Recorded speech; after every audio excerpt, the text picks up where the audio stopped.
Prokaryotic cells are basically the cells that do not have a true nucleus and membrane bound organelles. मतलब उसके पास एक true nucleus नहीं है और membrane bound organelles नहीं है। मैंने पिछले लेक्चर में बताया था कि मेम्ब्रेन बाउंड ऑर्गेनील्स एक सेल में क्या रोल प्ले करते हैं और कौन कौन से होते हैं।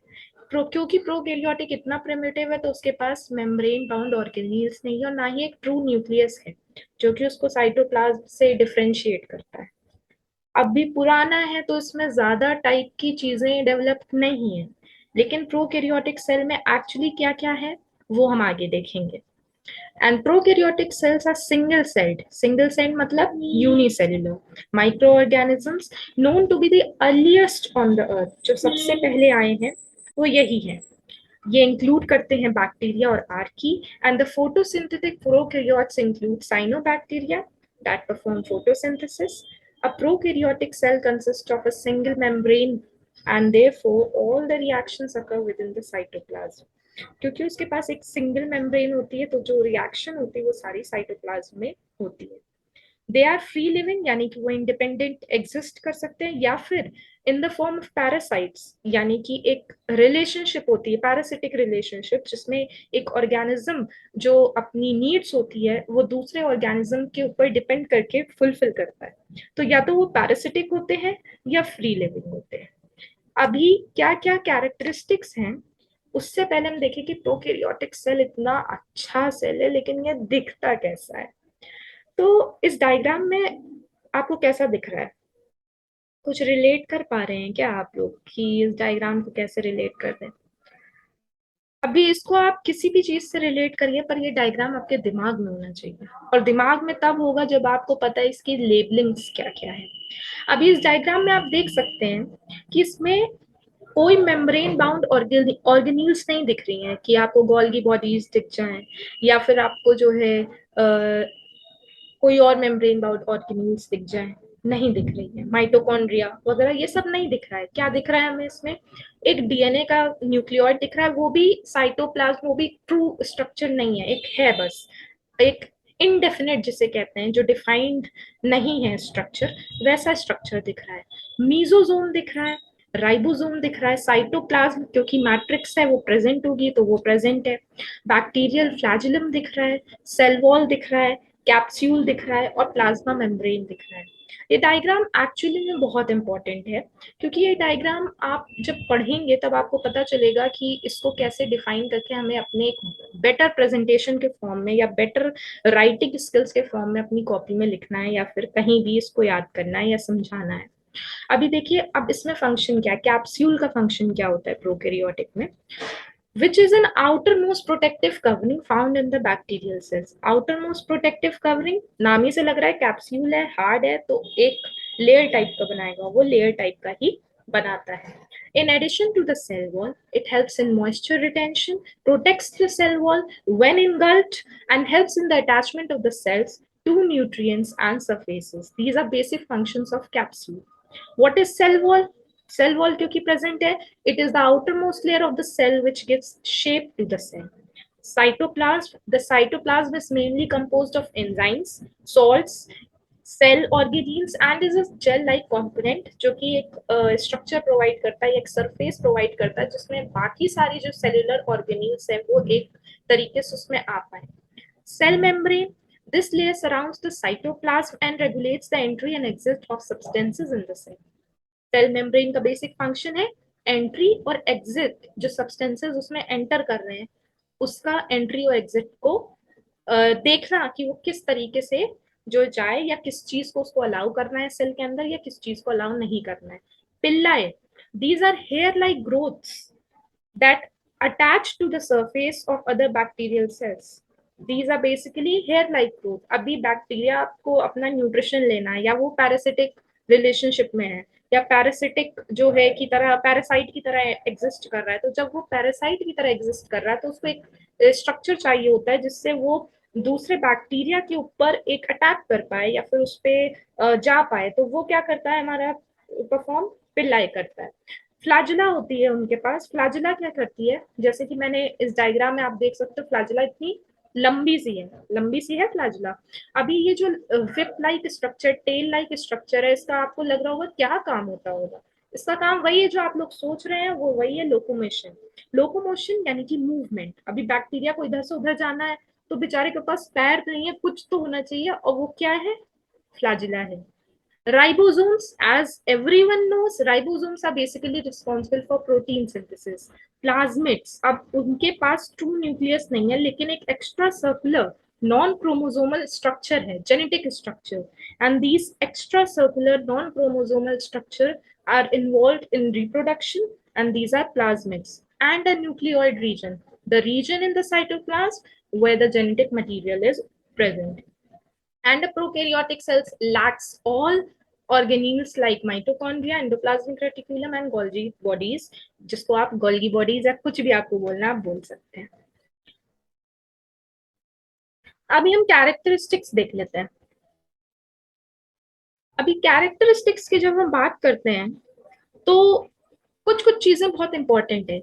जैसे कि मैंने पहले बताया कि उसको न्यूक्लियर मेम्ब्रेन उसके पास नहीं है, क्योंकि वो साइटोप्लाज्म में एक डिस्टिंक्ट स्ट्रक्चर नहीं शो करता। Mitochondria, Golgi bodies, and chloroplast and lysosomes are absent. The genetic material is present on a single chromosome.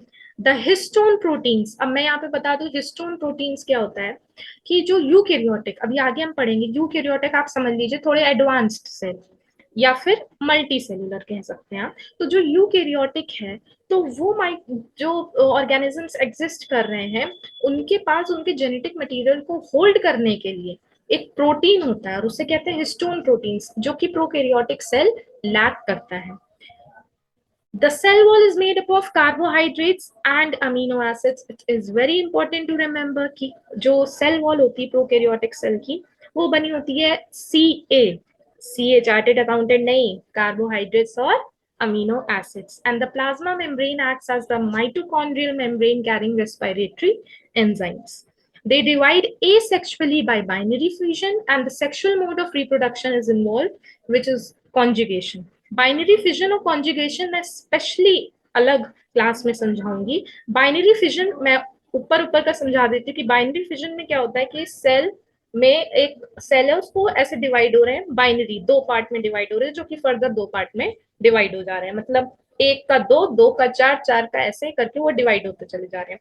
Conjugation में क्या होता है कि जो जेनेटिक मटेरियल होता है वो एक्सचेंज होता है, यानी कि जेनेटिक मटेरियल एक बैक्टीरियल सेल से दूसरे बैक्टीरियल सेल से पे जाता है, और वो कैसे जाता है, वो जाता है in the form of the structures which are present, special structures which are present in a particular prokaryotic cell. अभी एग्जाम्पल्स बहुत इंपॉर्टेंट है, हमें पता तो है कि प्रोकैरियोटिक सेल कैसे है, लेकिन bacterial cells are very important. अभी प्रोकैरियोटिक सेल का यूज और एग्जाम्पल इसलिए भी इंपॉर्टेंट है कि अगर हमें पता है कि यार ये इतना अच्छा कुछ तो शो नहीं कर रहे हैं, तो उनका काम क्या है, actually these are the most important cells, क्योंकि जो भी हमारा जेनेटिक ट्रांसफॉर्मेशन होता है, क्योंकि उसमें प्लाज्मिड है, वो बहुत इजीली डिवाइड कर जाते हैं, और उसमें जेनेटिक मटेरियल का एक्सचेंज बहुत अच्छे से हो जा रहा है। तो इसकी वजह से जो जेनेटिक हमारा क्या कहते हैं पीसीआर या फिर आगे बायोटेक की चीजें होती हैं, तो वो बैक्टीरियल सेल्स का बहुत अच्छे से यूज करते हैं, क्योंकि bacterial cells divide very rapidly. हम इंडिविजुअल बैक्टीरिया की नहीं बात कर रहे हैं, लेकिन हम नॉर्मल बैक्टीरिया की बात कर रहे हैं यहाँ पर। अभी these are unicellular organisms found everywhere, bacterial cells हर जगह होते हैं, on earth from soil to the human body. That means they are cosmopolitan in nature. Cosmopolitan, the word itself means that they are found everywhere. They have different shapes and structures. The cell wall is composed of peptidoglycan that provides structure to the cell wall. Bacteria have some unique structures such as villi, flagella, and capsule. They also possess extra chromosomal DNA known as plasmids. They have the ability to form tough dormant structures known as endospores that helps them to survive under unfavorable conditions. The endospores become active when the conditions are favorable again. The second example is archaeal cells. Archaea जो होता है वो भी एक prokaryotic cell का ही example है। Archaebacteria unicellular organisms similar to the bacteria in shape and size. They are found in extreme environments such as hot springs, and other places such as soil, marshes, and even inside humans. They have a cell wall and flagella. The cell wall of archaea does not contain peptidoglycan. This is the difference between a bacterial cell and an archaeal cell. कि उसमें peptidoglycan की layer है, इनके पास नहीं है. और जो cell wall होती है नॉर्मल बैक्टीरियल सेल की, वो किससे बनी होती है? सी कार्बोहाइड्रेट और अमीनो एसिड से. The membranes of the archaea have different lipids with a completely different stereochemistry. Stereochemistry मतलब lipid का एक structural form. Just like bacteria, archaea have one circular chromosome. One circular chromosome, and circular chromosome is plasmid. They also possess plasmids. Now, अभी difference क्या होता है ना, अभी इसको समझाने के लिए मैं एक चीज बता रही हूँ. मैं इस डायग्राम पे रोक रही हूँ. ये तो हमें पता चल गया कि प्रोकैरियोटिक सेल क्या होता है, प्रिमिटिव होता है. कैरियन इटसेल्फ मींस न्यूक्लियस, ठीक है, प्रिमिटिव न्यूक्लियस. अभी डिफरेंस यहाँ पे क्या होता है कि प्रोकैरियोटिक और यूकैरियोटिक में डिफरेंस क्या है, उसको समझने के लिए पहले हमें इंडिविजुअली प्रोकैरियोटिक और यूकैरियोटिक को समझना पड़ता है. अब यहाँ पे इस डायग्राम को अगर आपने समझ लिया, if you are able to recognize and remember this diagram with utmost dedication you have in your mind, then you will remember each and every aspect of cell in a very good manner. So this diagram is very important. अभी इस diagram में आप देख सकते हो कि आपके पास कोई सेलुलर ऑर्गेनील्स नहीं है, एक ट्रू न्यूक्लियस भी एग्जिस्ट नहीं कर रहा है, एक न्यूक्लियोइड रीजन है, कुछ डिस्टिंग्विश नहीं है. मतलब ये डायग्राम इतना, आप ऐसे समझो कि जब पुराने जमाने में लोग खाना खाते थे, अभी भी एक मतलब आपके तो एवोल्यूशन से पहले, जब एवोल्यूशन स्टार्ट भी नहीं होता, I am talking about primitive time, है ना, अर्ली एज में आप करो, स्टोन एज की हम बात कर लें. अभी स्टोन एज में जब लोग खाना खाते थे तो उनको पता नहीं रहता था कि हमें उसको अलग अलग करना है. क्या करते थे? सब मिक्स कर देते थे. अभी प्रोकैरियोटिक सेल भी ऐसा ही कुछ है, वो सब मिक्स हो रहा है, इसमें कोई भी अलग वेल डिफाइंड चीज नहीं है, ठीक, सब ऑलरेडी मिक्स है. तो बस ऐसे ही याद करना. और यूकैरियोटिक में क्या हो जाएगा, थोड़ा एडवांस हो जाएगा. तो आई होप प्रोकैरियोटिक सेल से रिलेटेड जितनी भी आपके डाउट्स हैं वो क्लियर हो चुके होंगे, और अगर नहीं हुए हैं तो आप हमें मेल कर सकते हैं. The mail is already listed in the description box itself. It is cellclassesnaka@gmail.com. Until then, be happy, be safe, be झकास, और पढ़ते रहिए. जब मन ना हो कि क्या करना है, बस एक किताब उठाइए, कोई भी. हम नहीं कह रहे बायोलॉजी उठाइए या फिर आप केमिस्ट्री उठाइए या फिर सब्जेक्ट रिलेटेड उठाइए, कोई भी किताब उठाइए और बस पढ़िए, क्योंकि पढ़ेंगे तभी कुछ करेंगे. सो बी हैप्पी, स्टे सेफ.